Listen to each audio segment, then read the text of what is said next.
ఓం నమో నారాయణాయ శ్రీమతి రామానుజాయ నమః. శ్రీమన్నారాయణ చరణౌ శరణం ప్రపద్యే. అస్మద్గురుభ్యో నమః.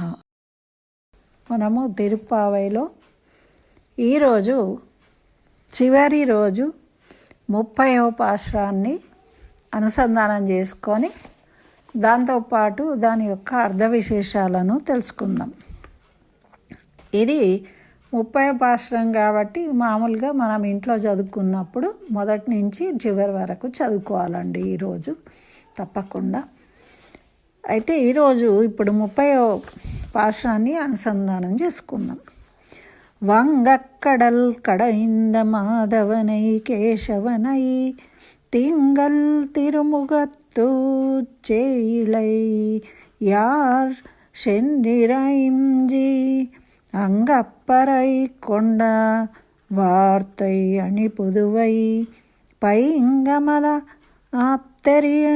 அந்தெரியல் பட்டர்பிரான் கோதை சொன்னா செங்கத்தமிழ் மாலை 30 தப்பாமே இங்கப்பரிசுரைப்பார் ஈரிரண்டு மால்வரைத்தோள் செங்கண் திருமுகத்து செல்வத் திருமாலால் எகும் திருவருள் பெத்து இம்பெరువాయేరోలు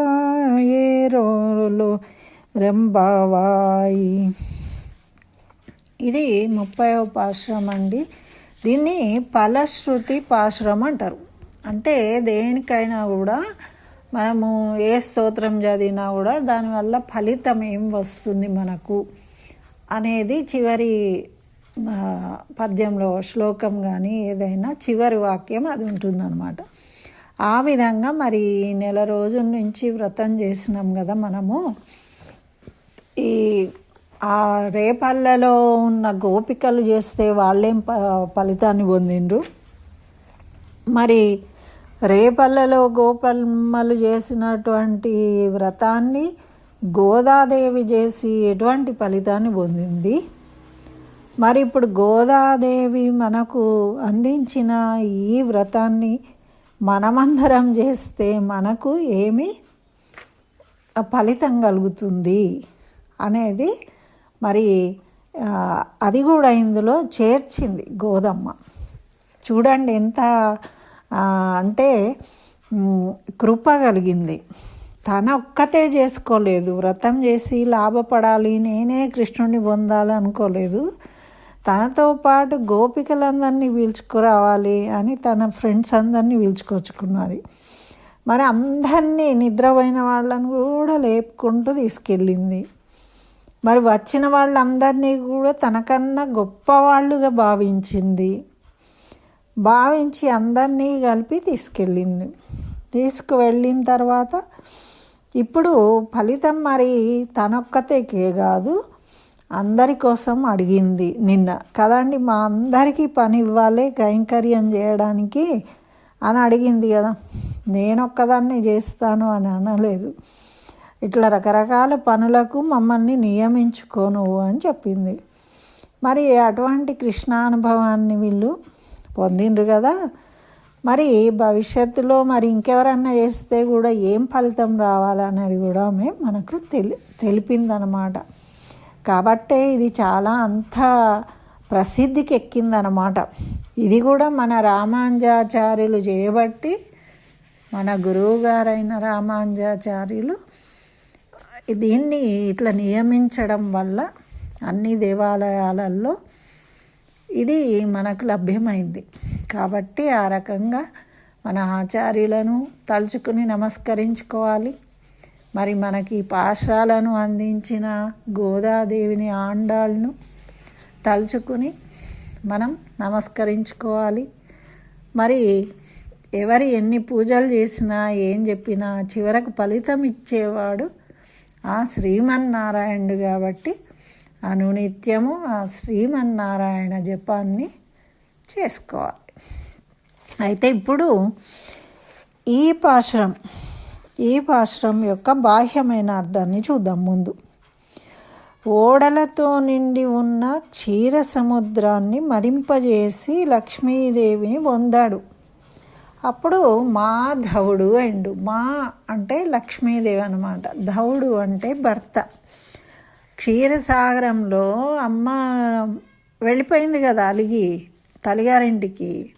వెళ్ళిపోతే మళ్ళీ అమ్మని ఎట్లా పొందాలి అని తిరిగి తిరిగి క్షీరసాగర మదనం చేసి సముద్ర గర్భంలో ఉంది కదా సముద్రుడి కూతురు కాబట్టి మళ్ళీ సొంతం చేసుకున్నాడు లక్ష్మీదేవిని. అంటే ఆమె లేకుండా ఎప్పుడు ఉండడు స్వామి. అయితే అటువంటి మరి ఆ లక్ష్మీదేవిని పొందడం కోసమే క్షీరసాగర మదనం చేసిండు. బ్రహ్మరుద్రాదులను కూడా నిర్వాహకుడయి మరి ఆనాడు రేపల్లెలో గోపికలు వ్రతం చేసి భర్త కావాలని కోరుకున్నారు కదా.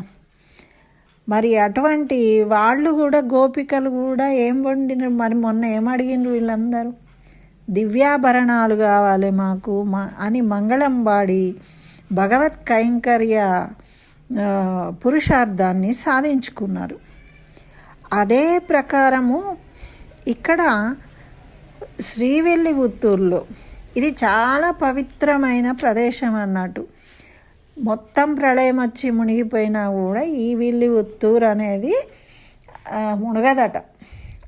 దానికి ఒక విశేషం ఉంది, అదొక కథ అన్నమాట.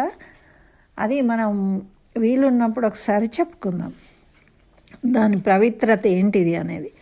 అయితే ఇక్కడ అటువంటి శ్రీవిల్లిపుత్తూరులో తామర పూసలు ఉంటాయి కదా, తామర పూసల మాల చాలా విలువైందండి, మరి పవిత్రమైంది. తామర పువ్వుల నుండి వస్తాయన్నమాట పూసలు. అది భట్టనాథులు ఎప్పటికీ దాన్ని ధరిస్తారట. అయితే గోదాదేవి ఏం చేసింది, ఆయన కూతురు, మరి ఈమెకి ఎంత భక్తి ఉండాలి కాబట్టి ఈమె ఏం చేసిందంటే, ఇప్పుడు ఈమె తిరుప్పావు రాసింది తమిళంలో, కానీ అక్కడ గ్రామీణ భాష అది. ఇప్పుడు మన గ్రామాలలో ఉన్న భాషకు కవులు రాసే భాష కొంచెం తేడా ఉంటుంది, పండితులు రాస్తే.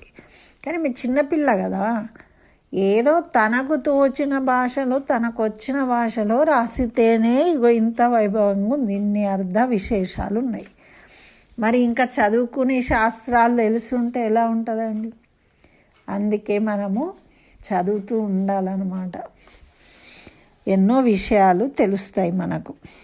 అయితే అట్లా గోదాదేవి ఈ 30 పాశురాలను ఒక మాలగా రాసి ఆ పాటలు పాడి ఆ పాటలలో ఉన్న మాధుర్యాన్ని కృష్ణయ్యకు వినిపించి ఆ మాలలతోని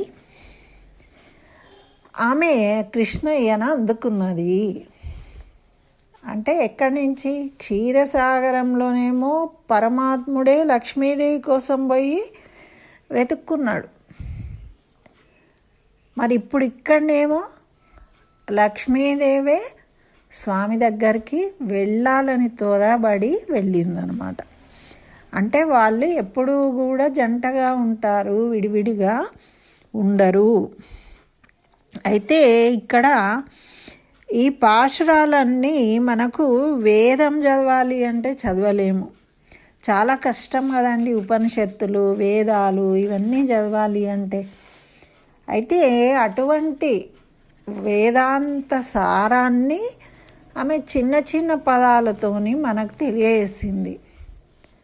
ఇప్పుడు ఏమంటాం, మనం ఒక మాట అంటామండి, ఏ పని చేసినా కూడా మనం పొట్టకూటికే కదా అంటారు.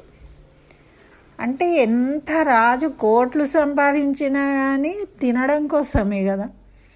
సంపాదించిన కోట్లు తినరు, కానీ తినడం వల్లనే ఆనందం కలుగుతుంది, శక్తి కలుగుతుంది, మనం ఏదైనా పని చేయగలుగుతాం. కోట్ల రూపాయలు ఉన్నాయని చూసుకుంటూ మురిసిపోతూ ఉంటే బతకలేం కదా. అలా దాంట్లో ఉన్న సారం ఏంటి అంటే ఆ శ్రీమన్నారాయణ్ణి చేరుకోవడమే మన జీవితానికి సార్థకత. మనం సాధించవలసింది పరమ పురుషార్థము ఏమిటి అంటే ఆ భగవత్ కైంకర్యం చేయడము అని తిరుప్ప ద్వారా మనకు చెప్పిందనమాట. అయితే తిరుప్ప వ్రతం చేస్తే ఏమొస్తుంది మరి అంటే సర్వఫలాలు వస్తాయట. ఆచరించదగింది ఎవరైనా ఆచరించవచ్చు. దీన్ని ఆచరించలేకపోయినా కనీసం రోజు ఈ 30 పాసురాలను చదివినట్టయితే తప్పకుండా ఆ గోదాదేవి మంగళశాసనం చేసిందనమాట. ఏమని, ఈ పాశురాలను ఎవరైతే చదువుతారో వాళ్ళందరికీ కూడా వాళ్ళ కోరికలు నెరవేర్చాలి, వాళ్లకు ముక్తిని ఇవ్వాలి, నీ కైంకర్యం చేయడానికి అనుమతించాలి వాళ్ళకు అని ఆ మంగళాశాసనం చేసింది. భగవంతుణ్ణి చేరాలి మీరందరూ కూడా అని. అటువంటి నారాయణుని సాటి లేని దివ్యకరణను పొందుతాం మనం అన్నమాట. ఎట్లా పొందుతున్నాము అంటే ఈ గోదాదేవి చెప్పిన విధానంలో మనం వ్రతం కనుక ఆచరించినట్టయితే ఆ స్వామి యొక్క అనుగ్రహాన్ని పొందుతాం. అయితే ఇక్కడ క్షీరసాగరాన్ని ఎందుకు తీసుకొచ్చింది, మరి ఓడలకు ఏం భంగం కలిగిందట. మరి ఓడలుంటే క్షీరసాగరం చేసినప్పుడు చిలుకుతూ ఉంటే పక్కనున్న అన్నీ పడిపోయి మునిగిపోవడం అని జరుగుతూ ఉంటుంది కదా.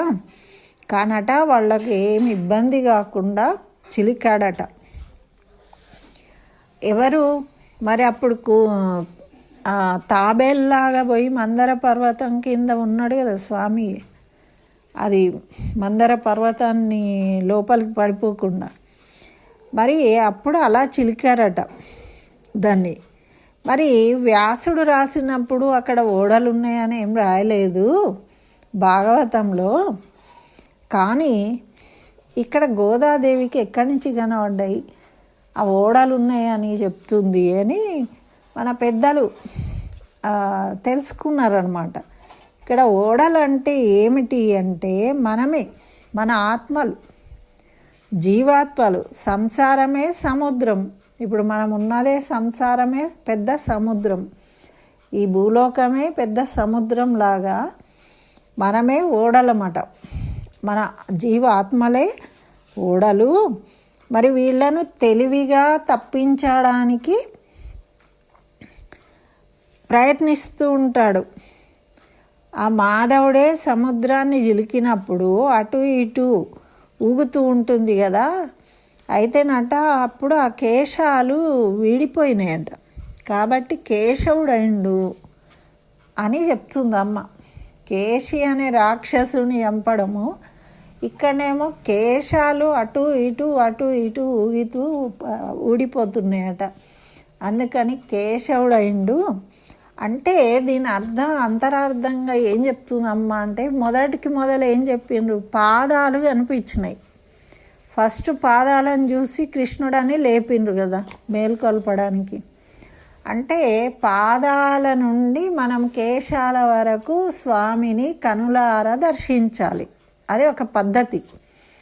ఎప్పుడు కూడా మనము తలెత్తి మొహాన్ని చూడకూడదు. పెద్దవాళ్ళు మాట్లాడినా కూడా, గురువులు మాట్లాడినా కూడా తల ఉంచుకోవాలి, పాదాలను చూడాలి. లక్ష్మణుడు ఏం చెప్తాడు, అన్ని నగలు తీసుకొచ్చినాం దొరికినాయి అంటే ఇవి సీతయేనా అని అడిగితే రాముడు ఏమంటాడు, నాకేమీ తెలియదు అవన్నీ అంటాడు.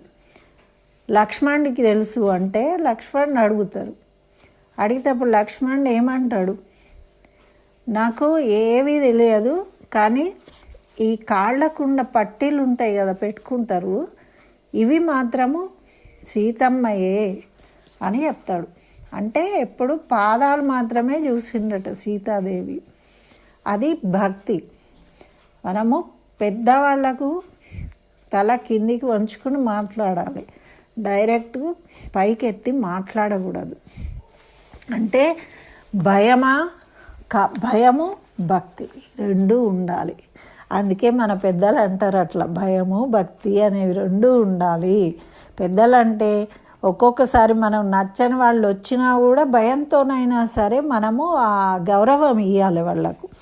ఎప్పుడు కూడా నిందించకూడదు, డైరెక్ట్ మొహం మీద మాట్లాడకూడదు పెద్దలు అన్నప్పుడు. అయితే వీళ్ళు ఏం చేసిండ్రు, మొదట వీళ్ళని లేపడానికి వచ్చినప్పుడు పాదాలు దర్శించుకున్నారు కదండి, ఎర్రగా తామర పువ్వులాగా ఉన్నదని. ఇప్పుడు కేశాల వరకు వచ్చేసిండ్రు. అంటే వాళ్ళు మొత్తము ఆ భగవత్ కైంకర్యంలో మునిగిపోయి అన్నిటినీ వాళ్ళు సంకీర్తన చేసిండ్రు. మరి వ్రతం ఆరంభించినప్పుడేమో క్షీరసాగరాన్ని మదించి స్వామిని ఆశ్రయించడంలో వ్రత సమాప్తి అయిపోయింది. అంటే ఫస్ట్ ఏమో పవళించిన క్షీరసాగరంలో పవళించిన స్వామి అని మొదలుపెట్టిండ్రు. ఇప్పుడేమో క్షీరసాగర మదనంతోని ముగిస్తున్నారన్నమాట. అంటే లక్ష్మీదేవి మళ్ళీ తిరిగి, లక్ష్మీదేవి అయిన మన గోదాదేవి మళ్ళీ తిరిగి ఆ భగవంతుడిని చేరుకున్నది. మరి దీంట్లో ఏం చెప్తున్నారంటే, ఇంకా తాము చేసిన తప్పులను క్షమాపణ కోరుతూ ఉన్నారు. ఇవన్నీ మనం ఇప్పటిదాకా చదివినాయే కదా. వీళ్ళు ఏమంటున్నారు, మాకేమీ లేదు, మాకు ఏం శాస్త్రాలు తెలియదు, ఏం తెలియదు, నువ్వు మా దగ్గర పుట్టినావు, మాకు సంబంధం ఉంది కాబట్టి ఆ పుణ్యం తప్ప ఏమీ తెలియదు మాకు అని ఒకటి చెప్పిండ్రు. ఇంకేం చెప్పిండ్రు, తాము చేసిన తప్పులకు క్షమాపణ కోరిండ్రు. ఎందుకు క్షమాపణ కోరిండ్రు అంటే, స్వామే వచ్చి తీసుకెళ్ళాలి. లక్ష్మీదేవి కోసం స్వామే వెళ్ళి క్షీరసాగర మదనం చేసిండు కదా. మరి అలాగా స్వామి అనుగ్రహము తను అనుగ్రహించదలుచుకున్నప్పుడు ఆయన వచ్చేదాకా ఉండాలి కదా. కానీ వీళ్ళు ఏం చేసిండ్రు, త్వరగా చేరుకోవాలని ముందే వెళ్ళిండ్రు వీళ్ళు. అంటే ఫలాన్ని తొందరగా పొందాలి అని వీళ్ళు వెళ్ళిండ్రు. ఆ భగవంతుణ్ణి చేరుకునేవారు మరి తొందర ఉన్నప్పుడు అందుకని క్షమించమని కోరిండ్రు. మరి గోపికలు దివ్యాభరణాలు ధరించారు కదండి. దివ్యాభరణాలు కావాలంటే ఎంతసేపు అండి, భగవంతుడు ఆభరణాలు ఇవ్వాలంటే కుచేలుడికి ఎంతగానం ఇచ్చిండు. కాళ్ళు కడిగి తల మీద పోసుకున్నాడు నీళ్ళు కృష్ణుడు. అది బ్రాహ్మడు గౌరవించాలని, ఆయన యాదవుడు అని అర్థమైంది. భగవంతుడైనా కూడా భూమి మీద పుట్టినప్పుడు బ్రాహ్మడికి గౌరవించాలి అని తన స్నేహితుడైన కాళ్ళు కడిగి నెత్తిన చల్లుకుంటాడు. కానీ మన వాళ్ళందరేమో ఇష్టం ఉన్నట్టు మాట్లాడుతూ ఉంటారు. అయితే ఇక్కడ బట్టనాదలు ఎప్పుడూ తామర పూసలు వేసుకొని ఉండేవాళ్ళు కదా. అంటే ఏంటి తామర పువ్వు అంటే, అది బ్రహ్మ పుట్టిన పుష్పం కదా. తామర పువ్వులోంచే బ్రహ్మ పుట్టిండు. అంటే సృష్టికి మూలమైంది తామర పువ్వు. మరి ఆ తామర పువ్వు ఎక్కడి నుంచి వచ్చింది? ఆ శ్రీమన్నారాయణ నుంచే వచ్చింది, ఉద్భవించింది. కాబట్టి అది పవిత్రమైనది. కాబట్టి ఆ పువ్వు అంటే ఎవరు? శ్రీమన్నారాయణుడు. ఆ శ్రీమన్నారాయణుడు ఎప్పుడు మన హృదయంలో ఉండాలి అని ఉంచుకుని వారెప్పుడు విష్ణువును స్మరించేవాళ్ళు. కాబట్టి ఆ తామర పూసల దండ వేసుకునేవారట, అంటే నిరంతరం. అట్లా వీరు మొత్తానికి ఆ క్షీరసాగర మదనాన్ని గుర్తు చేసిందనమాట ఇవాళ. అట్లా మరి ఈ క్షీరసాగర మదన నాథుడు అట.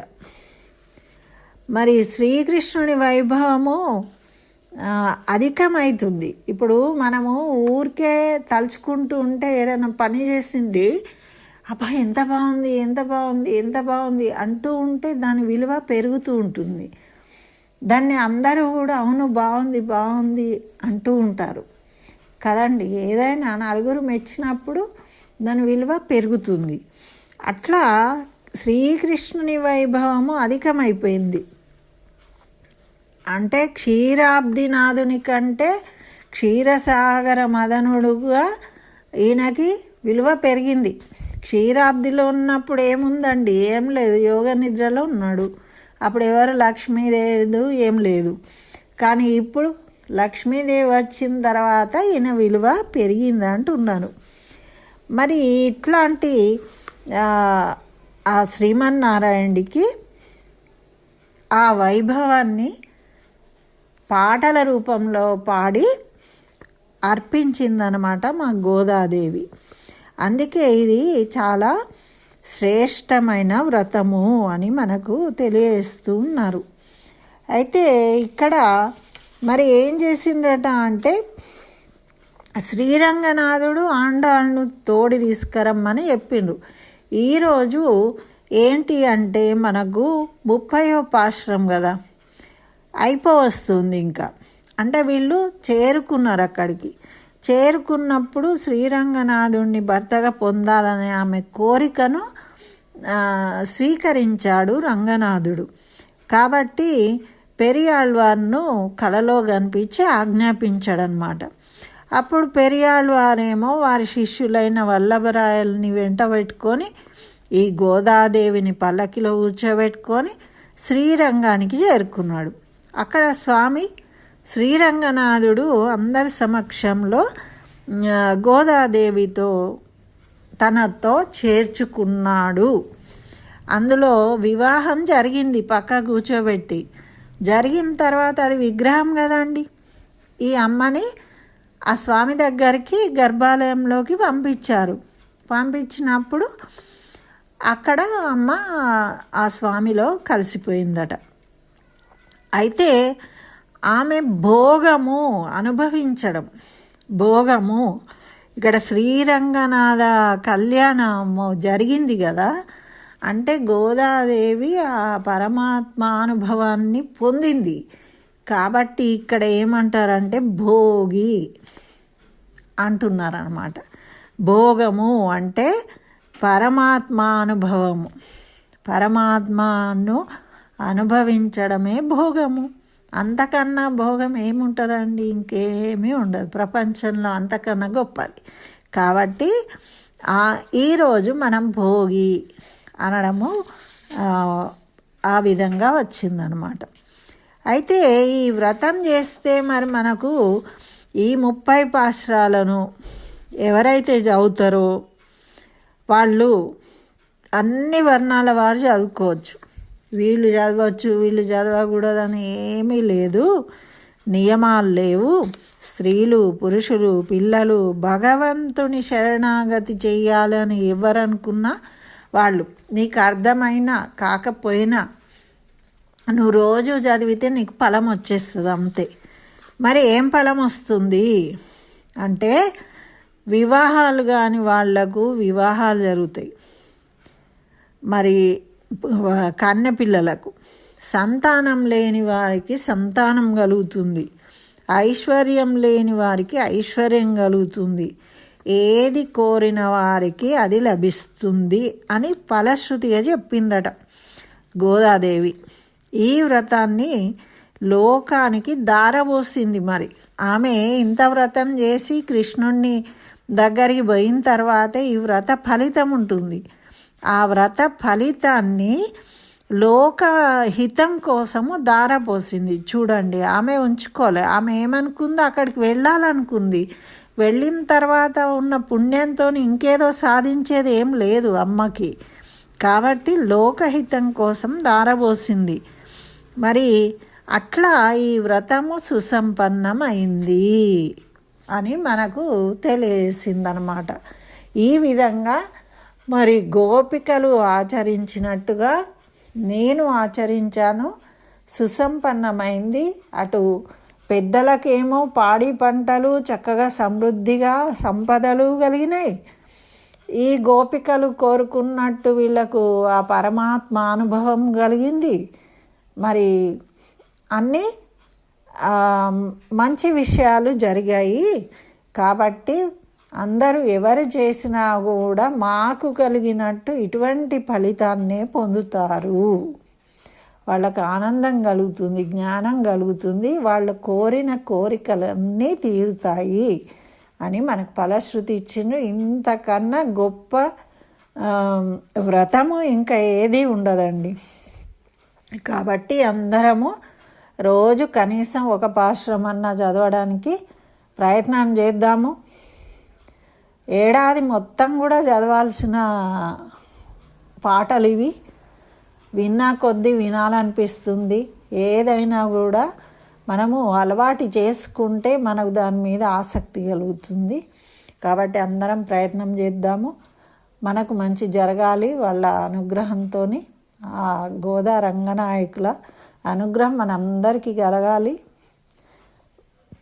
అని కోరుకుంటూ మరి ఇంతటితోని ఈ తిరుప్పావై 30 పాశురాలు అయిపోయినాయండి. మరి ఆండాళ్ దివ్య తిరువడిగలే శరణం. నీలాతుంగస్తనగిరి తటి సుప్తముద్బోధ్య కృష్ణం పారార్ధ్యం సంశ్రుతి శతశిరసిద్ధం అధ్యాపయంతి సోచ్చిష్టాయాం సృజన గళితం యా బలాత్ కుంచభుంక్తే గోదా తస్యై నమైదమిదం భూయ ఏవాస్తు భూయః. ఆండాళ్ దివ్య తిరువడిగలే శరణం. స్వస్తి. సర్వం శ్రీకృష్ణ చరణారవిందార్పణమస్తు.